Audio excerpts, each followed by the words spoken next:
Glória a Deus. Cumprimento a todos com a paz do Senhor. Amém? Amém. Convido os irmãos a, desde já, abrirem a palavra do Senhor no livro de Lucas. Lucas, capítulo 8, a partir do versículo 4.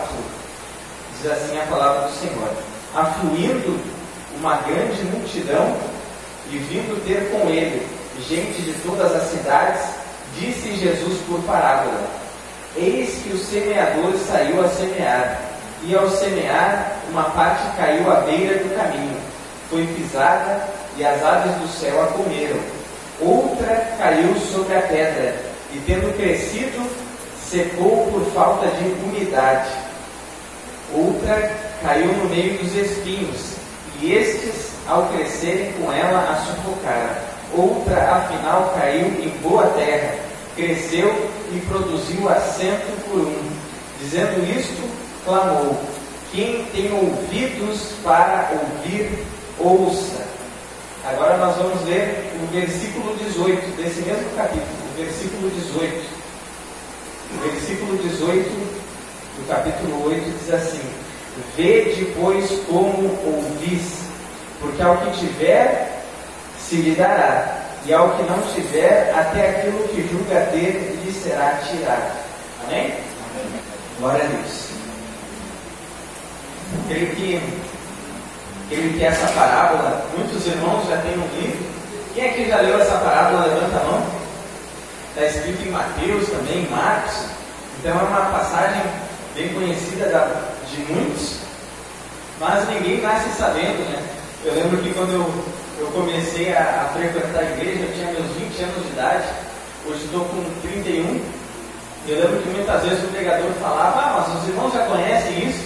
E ele já partia lá do meio da história e eu já começava perdido já na pregação, porque era a primeira vez que eu estava ali, ou segunda, e não conseguia pegar o fio da meada, né? Mas todos vão compreender bem a palavra do Senhor nessa noite. A gente vai procurar explicar da melhor forma, para que ninguém fique perdido. Enfim, aqui Jesus conta essa parábola, né? E ele fala de 4 solos diferentes.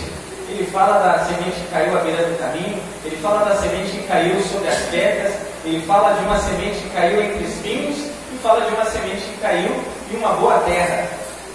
E depois a gente vê que Jesus explica a parábola.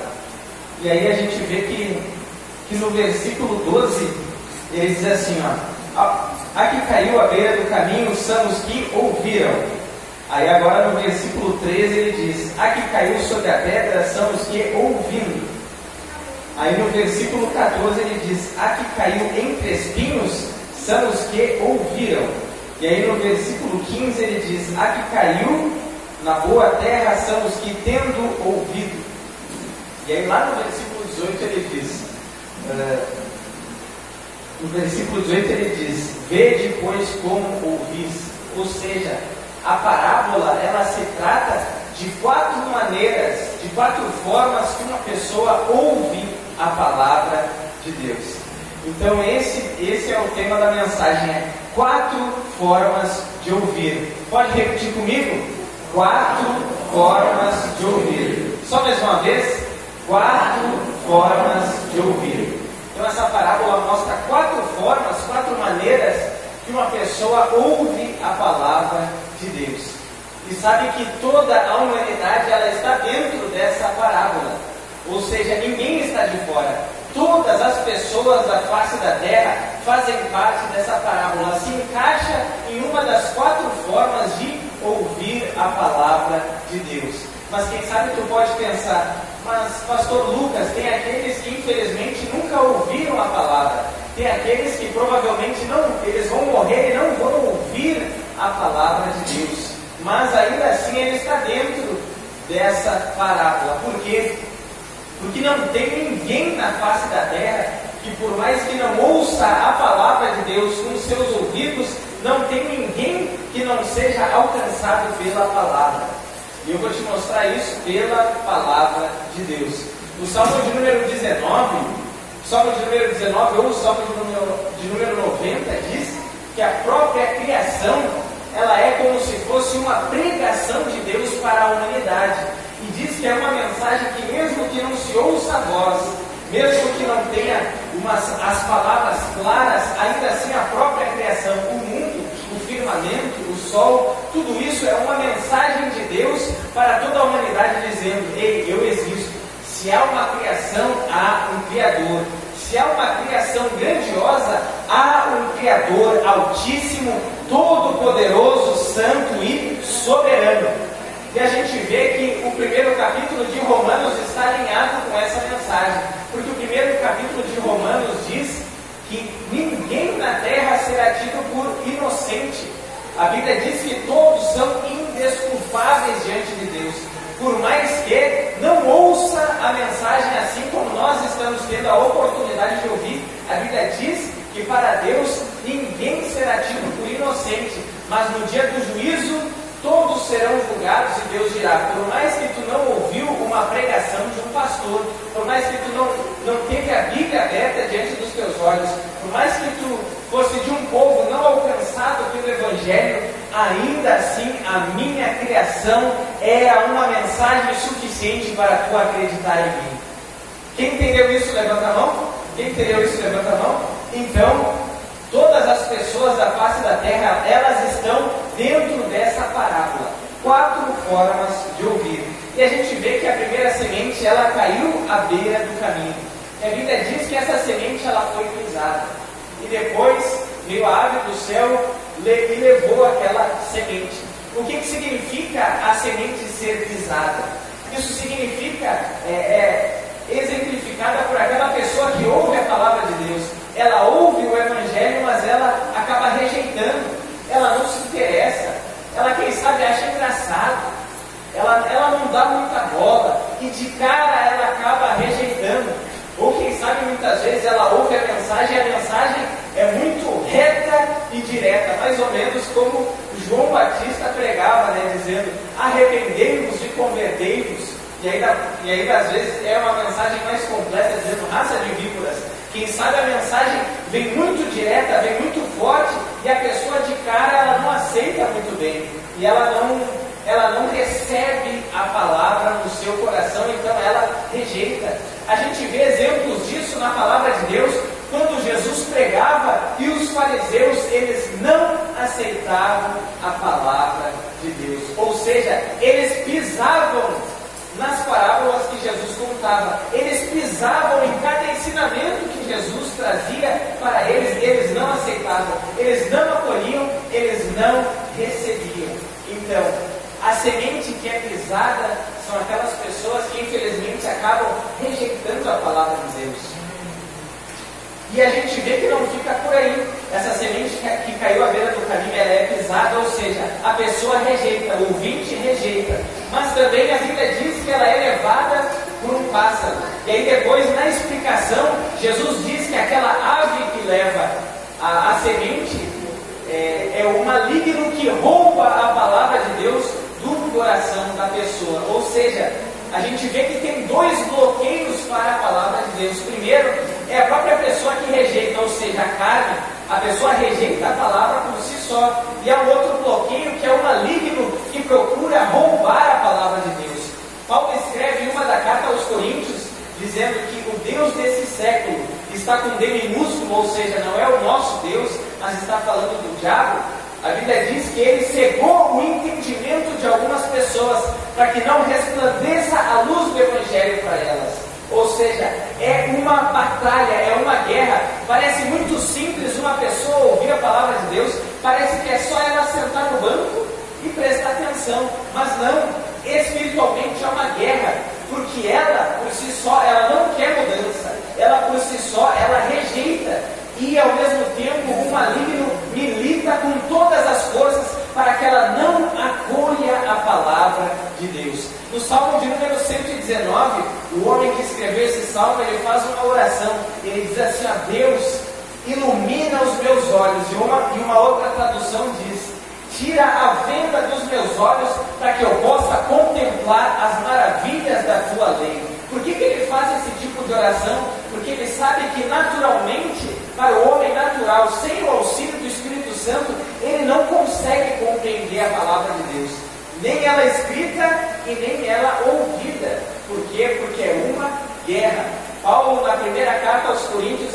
que o homem natural, ele não aceita as coisas de Deus. Por quê? Porque para ele parece loucura. Porque elas são espirituais, ou seja, ele só consegue entender as coisas de Deus de forma espiritual. Mas como ele ainda é carnal, ele não aceita. Mas aí a Bíblia diz: mas o Espírito Santo, ele investiga, ele prescruta todas as coisas, até as profundezas de Deus. E é o Espírito Santo que nos auxilia e que nos ajuda para que a gente possa compreender a palavra de Deus. Entendeu até aqui? Levanta a mão. Então nós sozinhos não conseguimos. Precisamos do Espírito Santo de Deus para compreendermos tanto a palavra escrita como também a pregação. A gente vê que muitas vezes as pessoas diziam que não entendiam a pregação de Jesus. Isso que as parábolas Jesus utilizava de exemplos que era do trato deles, que era muito claro. Para nós hoje a gente tem que procurar no dicionário o que é dracma, o que é talento, mas eles não. Isso era do dia a dia deles, eles trabalhavam com isso. Jesus utilizava das coisas mais simples para facilitar o entendimento das pessoas, mas ainda assim muitas delas não entendiam. Por quê? Porque é uma guerra espiritual. Entenderam até aqui? Então a primeira forma de ouvir é a pessoa que rejeita a palavra de Deus, tanto ela mesma como o maligno que rouba a palavra de dentro dela. Esse é o primeiro exemplo. E sabe que o nosso inimigo, o diabo, ele não está nem aí para os teus bens. Por quê? Porque ele não quer roubar os teus bens. O intuito dele é roubar a palavra de Deus de dentro de ti. Porque a gente vê na palavra de Deus lá no livro de Jó. A Bíblia diz que Jó era o mais rico da sua época, era o mais rico do Oriente. E aí Deus fala bem assim para o diabo: viste meu servo Jó, homem temente a mim, reto, íntegro, ele se desvia do mal. E aí o inimigo diz bem assim: ó, eu conheço ele. Imagina quantos Jós não deviam ter naquela época. Imagina, Deus não falou sobrenome, e cada vez que aparece um personagem na Bíblia, fala o nome do pai, sim ou não? Fala o nome do pai, sim ou não? Davi, filho de Jessé, sim ou não? Sempre fala o nome do pai. Por quê? Para diferenciar. Porque muitas pessoas tinham aquele mesmo nome, só que quando fala de Jó, nem fala o nome do pai, e não fala nem sobrenome. E nem precisou Deus falar o sobrenome nem o nome do pai. O diabo disse: eu sei quem é, eu sei muito bem quem ele é. Mas como é que ele não vai temer a ti? Olha tudo que ele tem. O Senhor abençoou ele com bens, a família dele é grande, ele é rico, tem uma família grande, ele tem saúde, ele tem tudo do bom e do melhor. Deixa eu tirar tudo que ele tem e vamos ver se ele não blasfema contra ti. Os irmãos conhecem aqui a história e sabem que ele perdeu tudo e até mesmo a saúde, e mesmo assim ele permaneceu firme e íntegro diante de Deus, sim ou não? Ou seja, não adiantou nada ele perder os bens. Aí lá no final do livro, quando Deus aparece para Jó em um redemoinho, Jó diz bem assim para Deus: eu te conhecia de ouvir falar, mas agora os meus olhos te veem. Quando Jó fala isso, provavelmente o inimigo pescou e ele pensou bem assim: então foi isso, eu cheguei atrasado. Por quê? Porque já ouviu falar de Deus, então não adiantava eu tirar nada dele. Por quê? Porque ele ouviu a palavra de Deus, ele creu em Deus, eu tirei tudo dele, mas ele permaneceu firme, porque a palavra de Deus estava dentro dele.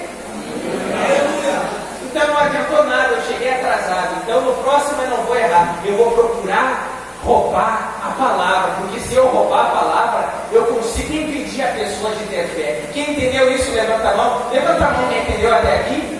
Então os irmãos entendem qual é a guerra, sim ou não?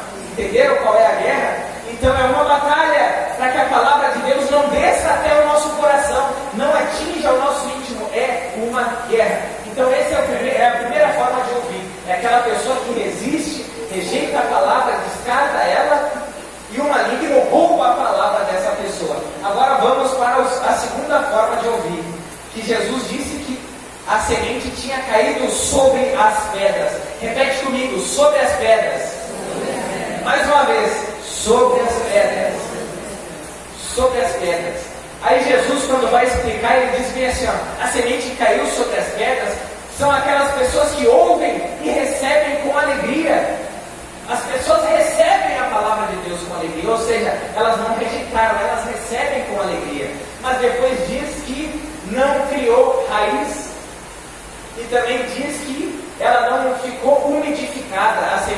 ficou seca, veio o sol, secou e a semente morreu. E aí Jesus fala que essas são as pessoas que têm uma fé temporária. E o que significa a pessoa receber a palavra de Deus com alegria e ela ter uma fé temporária? Sabe, meus irmãos, muitas vezes tem pessoas que elas recebem a palavra de Deus com alegria, só que elas acabam tratando a palavra de Deus, tratando o Evangelho como se fosse entretenimento, como se o culto fosse uma obra de arte. Eu vou dar exemplos na palavra de Deus.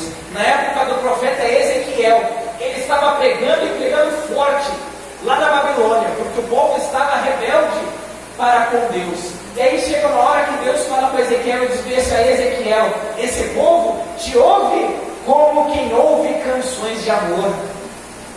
Esse povo te ouve a tua palavra, ouve a tua pregação, a tua profecia, como quem ouve canções de amor. Ou seja, para eles é como se fosse apenas uma música, era como se fosse entretenimento.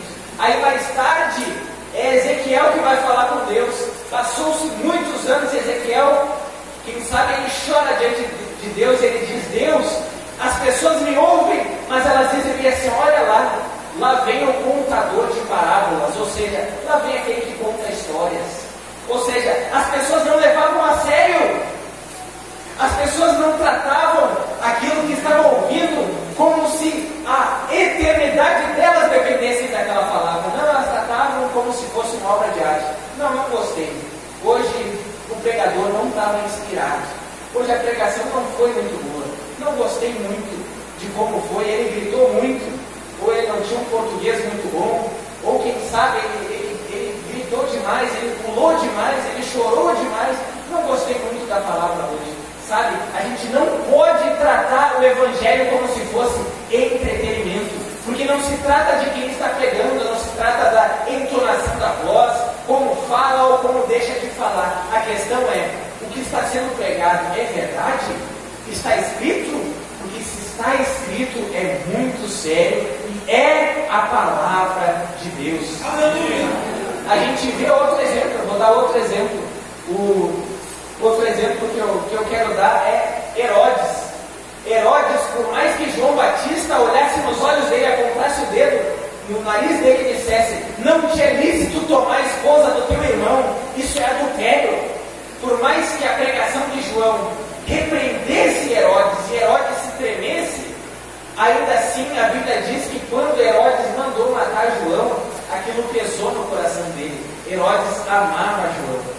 Por quê? Porque por mais que João ele pregasse uma palavra que condenava os pecados de Herodes, Herodes pensava: ele é o único que me fala a verdade, porque todas as outras pessoas me dão tapinha nas costas, são todos bajuladores porque eu sou rei. Mas agora aquele homem que come gafanhoto e mel silvestre, aquele homem vestido com pelo de camelo, não tem nada a perder e não tem nada a ganhar. Aquele homem me olha firme nos olhos e ele repreende todos os meus pecados. Por mais que a palavra dele seja dura contra mim, ele é o único que me fala a verdade.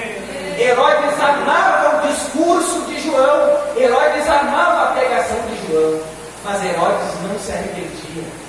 Tanto que mais tarde, quando Pilatos está numa saia justa e ele está com medo de condenar Jesus, ele manda Jesus para Herodes.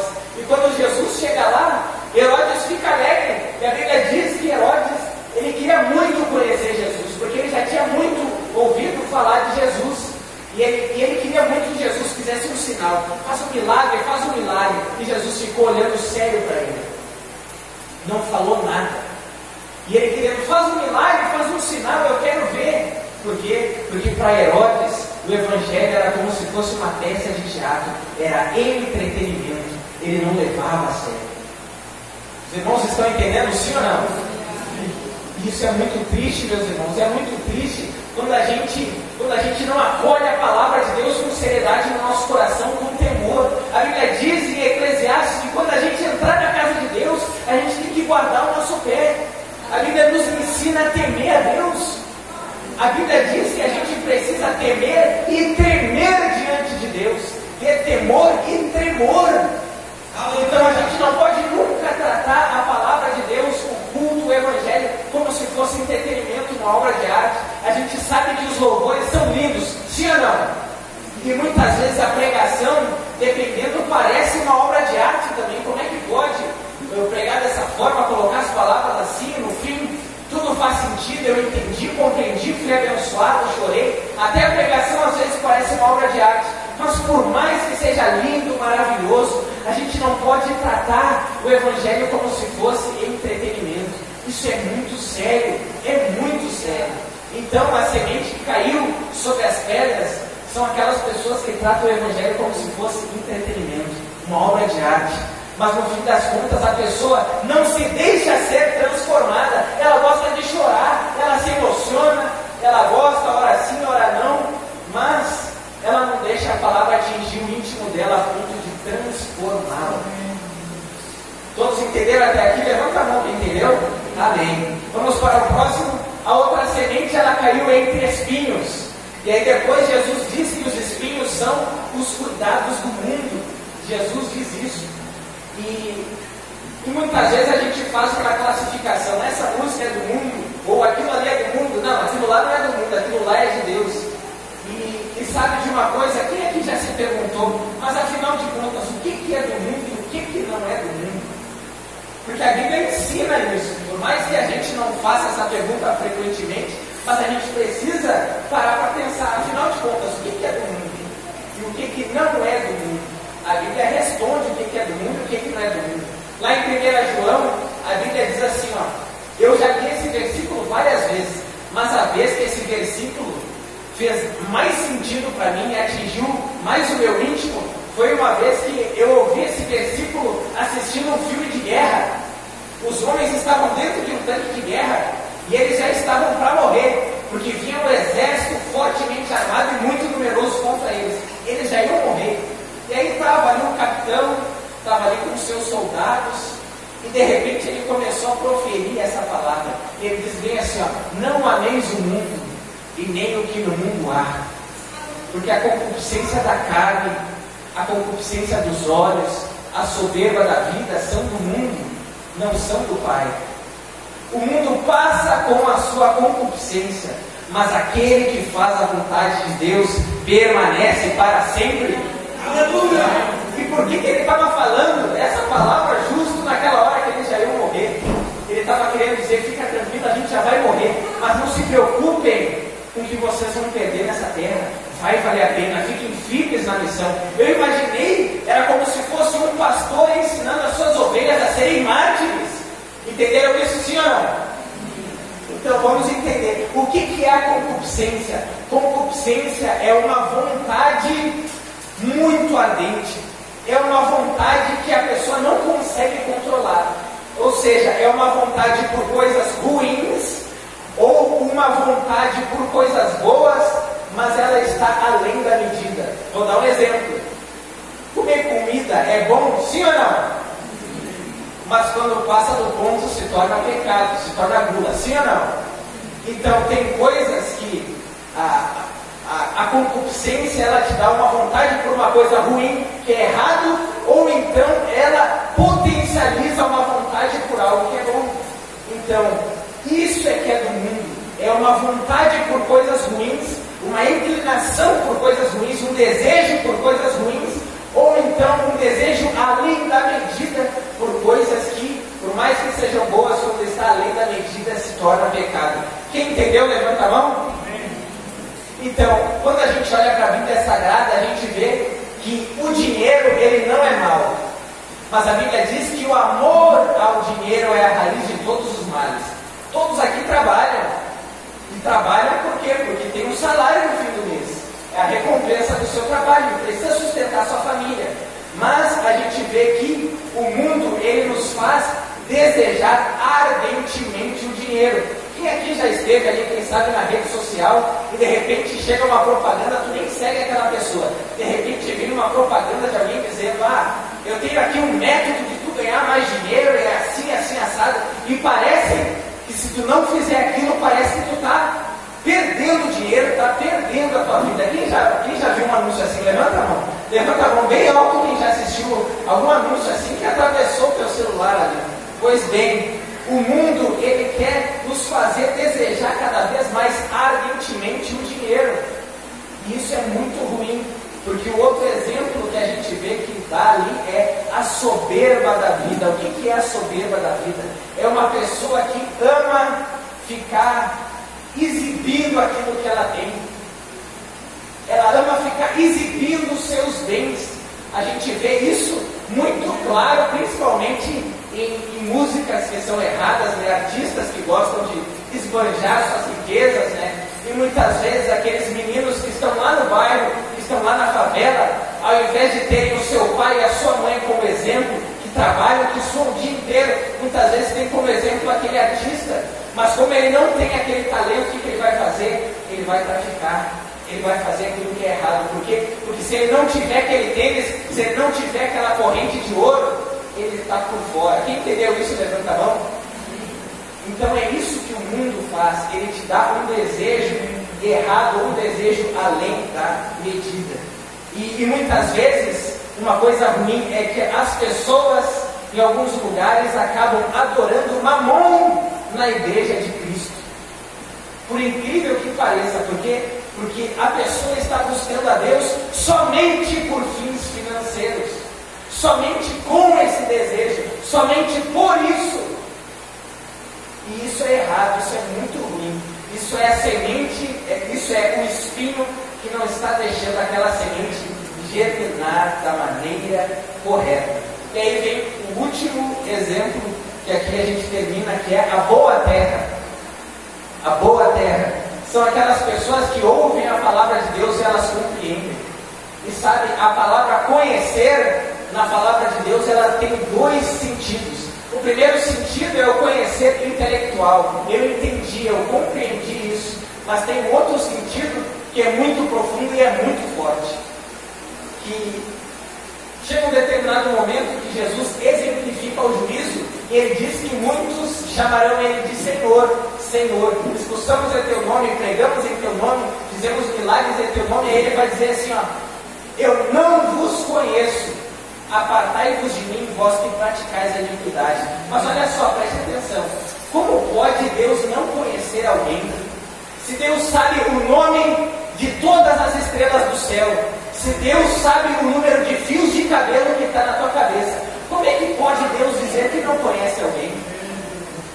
É porque esse conhecer não é o conhecer intelectual, é o conhecer no segundo sentido. A Bíblia diz que quando Maria estava grávida de Jesus, a Bíblia diz que José não conheceu Maria até que Jesus nascesse.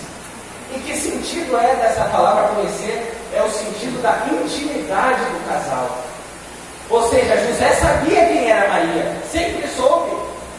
Mas quando a Bíblia diz que ele não conheceu Maria, está dizendo que eles não se relacionaram intimamente. Então, quando no juízo Deus disser para alguns, não vos conheço, não te conheço, é no segundo sentido. O que ele está querendo dizer? Todas as vezes que tu ouviu a minha palavra, ela não teve a liberdade de atingir o teu íntimo. Não teve. Tu resistiu, tu não creu, tu não deu bola, tu rejeitou. Então a minha palavra não pôde atingir o teu íntimo a ponto de te transformar. Quando um homem e uma mulher se relacionam intimamente, nasce uma nova criatura, que é uma criança, um bebê, sim ou não? E quando a palavra de Deus atinge o íntimo de uma pessoa a ponto de transformá-la, essa pessoa se torna uma nova criatura, uma nova pessoa. Aí a Bíblia vai dizer: aquele que está em Cristo Jesus, nova criatura é. Nenhuma condenação mais há para quem está em Cristo Jesus. Então, deixe a palavra de Deus atingir o teu íntimo e te transformar sempre. Não resista à palavra de Deus, não use escudo, não pense que é para o outro, é sempre para nós. É por isso que a Bíblia diz: quem tem ouvidos para ouvir, ouça o que o Espírito Santo diz às igrejas. Se coloque de pé em nome de Jesus. E a Bíblia diz que essa semente que caiu em boa terra produziu a 100, a 60, a 30 por um. Quando a palavra de Deus nos transforma, a gente sempre gera um fruto, fruto de arrependimento, fruto do Espírito, que é longanimidade, paz, mansidão, domínio próprio, fé, amor, Precisa haver uma mudança de vida quando a palavra realmente atinge o nosso íntimo. E para Deus, fé é algo muito prático, não é algo filosófico, eu creio, algo totalmente espiritual. Para Deus é algo prático, porque lá em Tiago está escrito assim, que a fé sem obras é uma fé morta. E quando a gente crê realmente, a gente pratica aquilo que a gente diz que crê. É por isso que Tiago também escreve: não sede apenas ouvintes, mas praticantes da palavra de Deus. Então essa é a prova real. Aquele que é boa terra, ele é transformado e ele pratica a palavra de Deus.